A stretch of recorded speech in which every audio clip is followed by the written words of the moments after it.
আসলে মানে ছোটবেলার স্মৃতি বলতে গেলে আমার বাবার কথাই মনে হবে, কারণ আমার বাবা ছিলেন মুক্তিযোদ্ধা। তো তখন তো আর আমার জন্ম হয়নি, তখন আমার বাবা মারও বিয়েও হয়নি।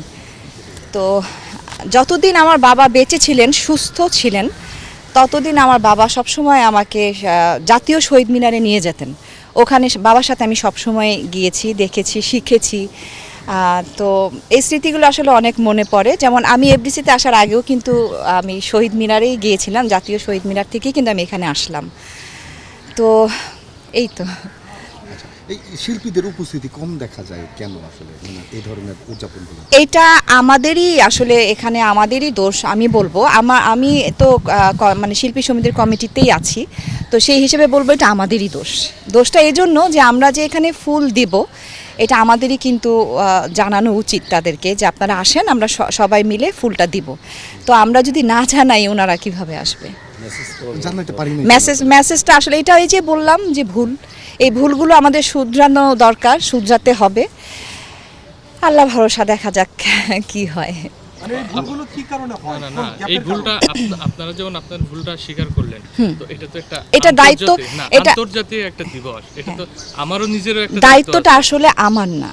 হ্যাঁ, দায়িত্বটা হচ্ছে এখানে সমিতির এক একজনের দায়িত্ব এক একটা কমিটির। তো কমিটির মধ্যে এই দায়িত্ব যার, যে এসএমএস দিয়ে জানানো বা কিছু, সেটা তো আমার না, সেটা তার দায়িত্ব। এখন আমিও তো এখানে এসে দেখলাম যে কেউই এখানে আসেনি, কারণ তারা জানেই না, নিশ্চয়ই এসএমএসটা পায়নি। এসএমএসটা পেলে তো অন্তত মানে 40-50 জন তো আসতো তো কেউই যেহেতু আসে নাই, তার মানে তো এসএমএসটা পাইনি। যেই কারণে আমি বললাম যে এটা আমাদেরই দোষ। আপু, আপনার সাথে আমরা দেখলাম যে শিল্পী সমিতির কোনো কিছুই হলে উদ্যোগী Sony Rahman, hero Sony Rahman আপনার সাথে থাকে, ফ্রন্ট লাইনে কাজ করে। জি। আজকে দেখলাম একা একা এসে ফুল দিয়ে চলে গেল, এটা নিয়ে আসলে কি বলবেন? এটা আসলে একটা সময়েরও ব্যাপার থাকে। এটা হচ্ছে রাত 12টা থেকে পরের দিন দুপুর 12টা পর্যন্তই সময়টুকু থাকে। তো সেই জন্যই হয়তো সনি ভাই এসে দেখেছেন যে কেউ আসেনি, তাই উনি ওনারটা দিয়ে চলে গেছেন।